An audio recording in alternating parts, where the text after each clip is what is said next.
My Someday Book by Beverly Giammara, narrated by Mitch Bensel. Beverly Giammara, born 1938, left us in 2014. I'm doing this audiobook for the world, actually. Her family put together her someday book, something she did want. This woman was brilliant. Look at her biography and listen to her words. Let's begin this journey of brilliance with peace so deeply in her soul. Beverly, here's to you. It's an honor knowing you. It's an honor being able to read your words. Chapter 1. Drinking rainbows. The simple act of grace, turning on the faucet to fill a glass, silently lifted to lips. My eyes half-masked search the bottom, half-filled or half-empty. Lips a levee speed, a slow, determined intake. I stand at the kitchen window thinking all the while, when sunshine strikes and surprises me. A glorious rainbow in the water's bottom. It slides into me, beyond my control. I smile, rejoice, am content. Someday Book. I would like to see at least one of my poems, my bloodless life on a page, preserved in a book. But not like the funeral flower in the old family Bible, pressed to remember a long-dead sister. Her impossibly wonderful reddish hair, tied with a blue ribbon by our bereaved mother, or even brother's lock of blonde hair that would have browned, but rather something like yours, curls with gray memories, bound with the pressure of long love, imprinted with black words, those carriers of my scribbled soul. Praise. The sun pings a surprise magic. Snow. On terraces sloping to the street, minute crystals captivate light. Glitter. My sidewalk clear from yesterday, cast with a neighbor's kind salt. Diamonds. For the taking, brushed aside. I sweep the pathway of wonder, think how it is an artist can make sparkle. Out of white and gray, blue or black, maybe purple, touch of yellow. Ice sounds like animals running across the roof. Slabs slide with a rumble to the ground. Sun melt, heart felt. Writing fiction. In my imagination, their yard sale is on a hill. People shade their eyes from the sun with one hand, pick up vases, toys, or tools, talk in friendly movie tones. But in real time, I watch the internet skycam, view the end of the Pittsburgh day. It is rainy and dark. Little people in raincoats and umbrellas move in silence, wait for traffic signals to turn, bustle off, faces featureless and gray. I think I might know them, if I could see them. There is rain on the roving lens. I give up, swivel to the couch to stretch out. Pillowed couch, my padded casket, closed from viewing, like a book might be closed. One last soft caress to the binding, and one long last look deep into the eyes of words. Today's live view, I know you, I will remember you. In praise of poetry. It's usually short enough, speaks to a quiet place behind the ear, whispers the music of words that tumble into place, a world imagined or remembered, accepted for what it is. That indefinable something coursing through veins, like stomping garden paths during a long winter, imaging what might grow next. Would it ever be as colorful or fragrant as remembered? It might be.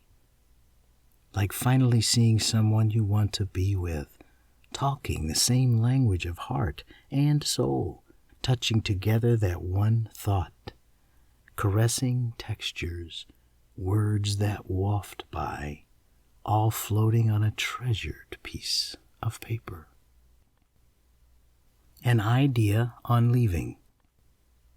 I know the feeling the last couple of days, getting ready for a chorus weekend retreat and pressured for the trip. I'm filled with brain buzz, that conflicting creative urge I can feel, but I'm not working on anything right now. No new inventions. Must not forget tape recorders, extra shoes, eat something before leaving. When I peel an orange, the peel comes off in one piece. I put it flat on the counter. It has the shape of a flower. When it dries, it could be a small sculpture. The phone rings. It's a fellow inventor friend, his net always out, talking ideas and what's going on in California. He isn't feeling any pressure, but me, I'm leaving. I suddenly blurt out, "A device to smoke cigarettes underwater," and I'm gone, still singing. Writer at the bookstore. I was on time, well prepared, to talk about our writers group. TV crew setting up, books in the background, lights, cameras, an empty chair. Interview to start soon. Sign release form first. Off camera. We will ask you a question, and you will repeat that part of the question followed by your answer, okay? On camera. Why do you come shopping at the bookstore? Why do I come shopping at the bookstore? You've got to be kidding. Stepping stones to... The words leapt off the page, but I misread it as skipping stones. And I am thinking of you, brother. Skipping stones across the creek, skilled in the art of throwing stones, bouncing the glittering surface almost all the way across, and every time, success. I remember how I could never do it. Worrying about the rock I was standing on, wobbling, water pulling at my toes. But you made me feel I, maybe, could do anything. It never occurred to me that I wasn't less skilled, simply smaller. "Fraidy cat," you said.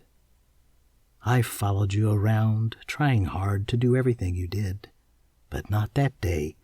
That last thing, I was afraid. But how easily you jumped all the way, with such ease, flying. Where the tree was. How many years are desolate that rise in this ground, where the old maple used to be? In my mind it still exists, tall, a tree to be walked around, not to desecrate the strong spirits, kids climbing and swinging, joy, protector for spring, white skin, leaves, blocking upstart wind, casting illuminations, mystic voice right on the page, modeled, enabling gardens of poetry, maybe too formal, maybe understanding man's uncontrolled growth, his ability to love, seeking permanence on this earth like this tree. Women are such fools. Running around doing things servant of boys and men, females can't help it. Did they evolve with genes to wonder at the miracles to be alive, survive, suckle that babe, examine toes and fingers, respond to unique cries, submit again to infinite powers? Is it their nature to help, caring for mates and offspring, provide for all? Their tragedy to be left alone, weak, vulnerable, when they can't do what needs to be done. Winter monster. When I see no newspaper on the porch, glass on the front door blossoms into art from my breath, becomes a cloud to scrape away. Our city is freezing, Out front my sidewalk, once melted, is now refrozen. The postman's boot imprints, like history, have a monster's presence, big, striding here and gone. But a freezing day doesn't slow the cleaners, white trucks from driving too fast. Rankling the snow-covered streets, some will crash and skid, those starched shirt deliveries. Even to destinations across town. I watch, wait for other walking humans, those brave souls who might dare the weather. No one. I still watch. And with time, snow and ice cover everything. It even clutches at my car, silently captures her cute red life, leaves her form humped, dead, disappeared. No way out now. I sneak back to bed, feel safe from this world's danger. White lights probing, but still I know, out there, this winter's monster prowls. From desert sand. My soul is sore. I've been walking and running too long.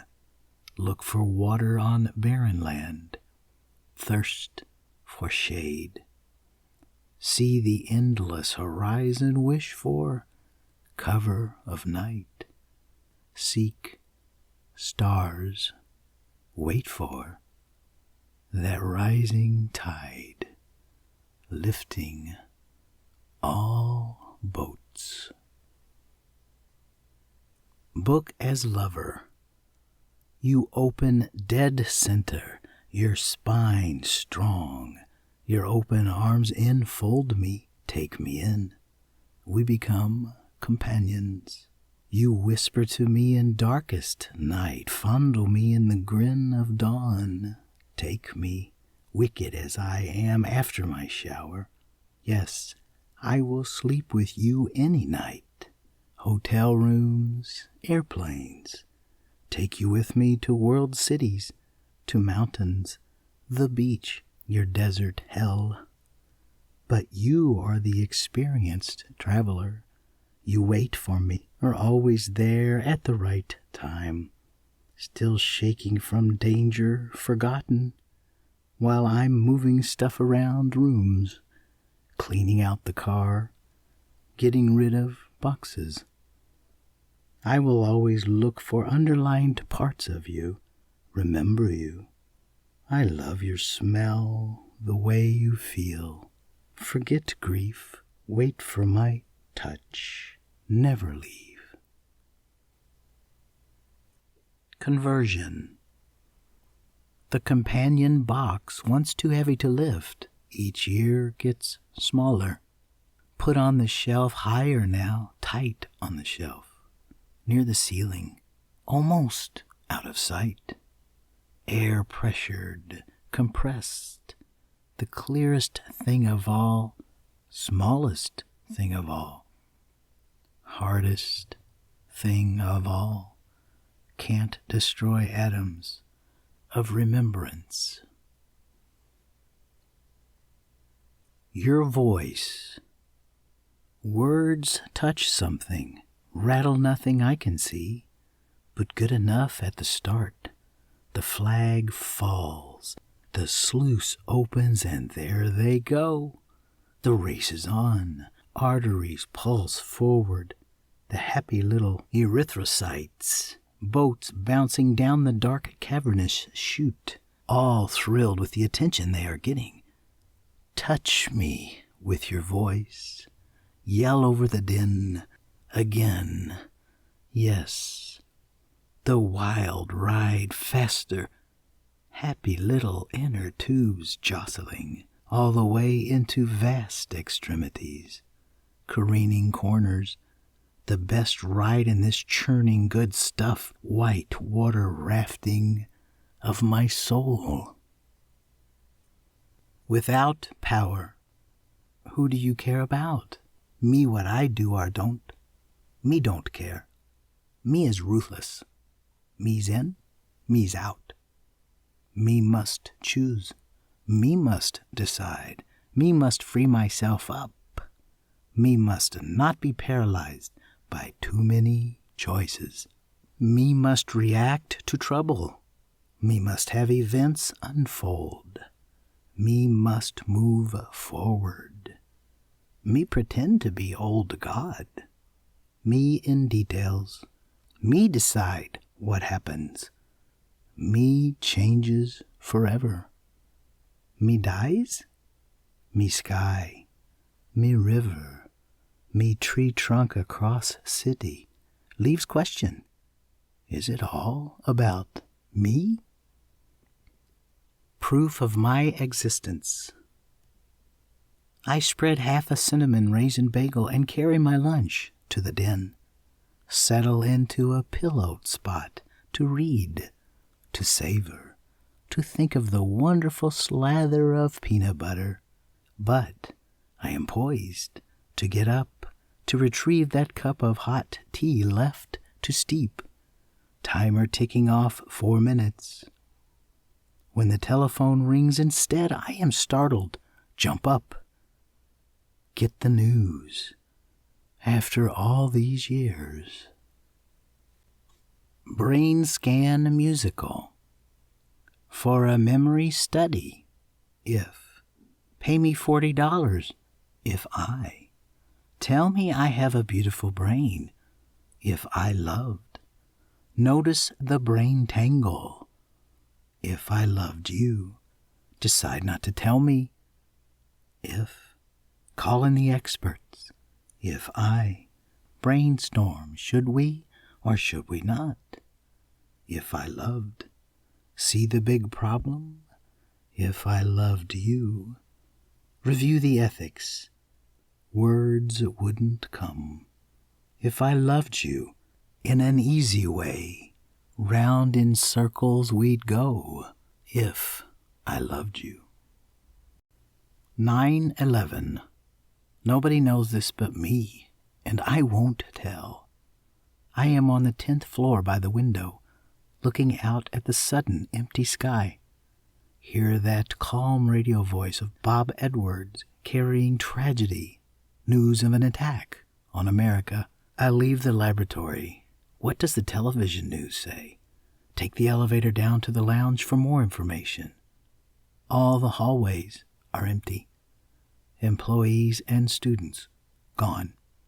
Alone, I watch the footage. The airplanes crashing into the tower. Fire. Humans falling. Paper fluttering in space. The impossible straight-down buildings collapse. Volcanic-like dust shrouding the streets. Survivors running. We are being attacked. I go back upstairs through dark hallways. One last doctor rushes out saying, I've got to go home and take care of my dogs. I worry. What can I do? I have no pets. Alone upstairs, I look at the ominous empty skies, empty streets. Call family members. All safe. I check the lab's emergency supplies. Look over rooftops to our cluster of hospitals. Note the nearest emergency rooms if we are being attacked and there is a war. I wonder what I can do. I have some training. Attend seminars on bacterial bioterrorism. I have experienced emergencies, but not war. I stay at the medical complex ready to help if needed. Radio on. Watch the strange sky change colors. Darkness fall. Cry. Singing our hearts out. We costumed in red, fake diamond glitter, high heels, long necklaces. We have standing room only with big crowds at the back, and we are thrilled. Sing military songs, World War II tunes. Believe in sacrifice for our greater good. Say we must all remember to celebrate our veterans. their service to our country. We find out afterwards the Veterans Administration sent a bus downtown to pick up a load of veterans and promised to return them back home, the shelter for homeless men. Pancreas. Once again, we are in the laboratory. You are sitting in a 5-spindle rolling chair at the new computer. I am leaning against the bench covered with centrifuges, balances, pumps, and pipettes, things to toss or wash. It is after hours, work finished. We have just made media and poured plates for tomorrow's experiment. We catch up. Finally, you glance up at me, tell me how nice I look. Tell me I'm losing weight. Probably the outfit. I protest. Look down. Realize I am transformed. On my body is something like your mother wore. Expensive gray slacks, neat black sweater, shiny classic loafers. She, so slender, even before the cancer came. She, suddenly so quickly dead. Inside of me, she still loves you. Hemingway's success.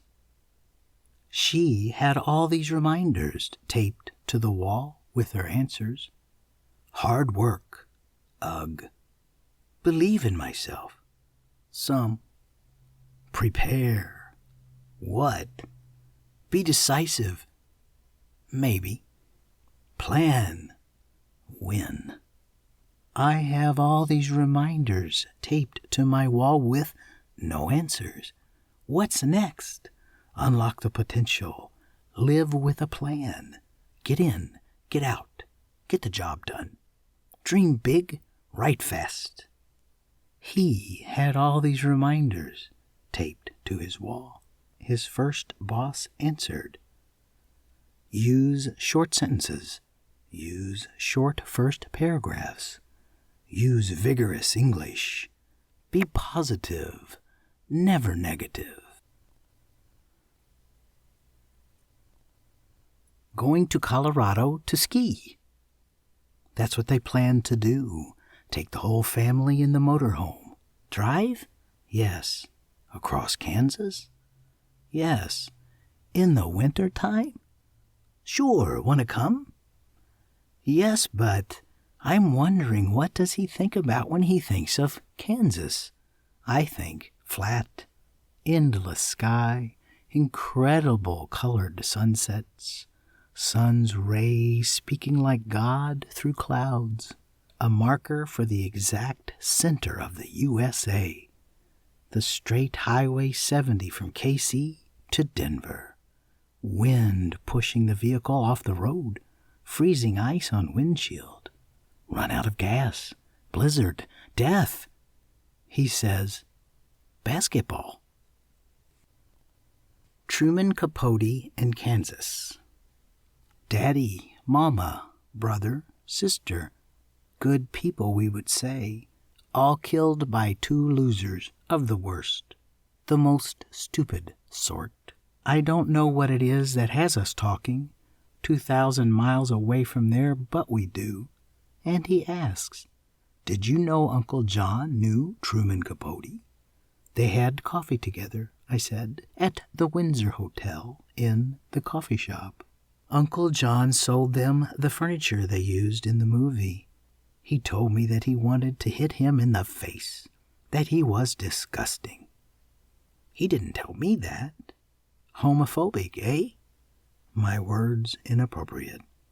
It was because of his friend and his family who were killed. The distasteful dredging up of all such unpleasantness, just when we were all adjusting to it. Who was this strange outsider asking all these questions? Doesn't he know we don't want to talk about it? I was in high school. Everybody was terrified. All the people went out and bought locks. They never had them before, and the stores ran out of locks. then that drunk on a weird rampage. He lived there just as I was gone, contaminated my whole place, wanted to know where did it happen, when did he know her, did he go to her service, did he see her red dress? The cutting. Sis and I went for her perm at the usual shop, a short drive to Holcomb, about 5 minutes from the edge of garden, a clever place in a basement of an ordinary suburban home. I planned to read magazines on home decorating. With each closing of the scissors, my mind wandered to the end of that tree-lined lane, the one very few people around here talk about. Clip, clip, clip, clip. Think about minutiae. We know they will rebuild. The streets' square lines visible from GPS satellite images. There is no city remaining on Highway 54 going west from Wichita. This all started with wind, now unrelenting swirls of grief. We watch from afar, wonder how they will cope, how they will manage to survive. Even the basics are gone. That normal small-town day, only minutiae. What happened to the world's largest hand-dug well? What happened to the guest register, where we tourists signed our permanent names? What happened to the collection of meteorites found by old farmers, brought in one by one before the days of glad bags and styrofoam coolers and air-conditioned cars? The meteorites, the big ones and little ones, our amazing and tenuous connections to vast stars and moons glow from out there. Our contemplations of what it all means. Our existence, Venus on the horizon. Why are we all here?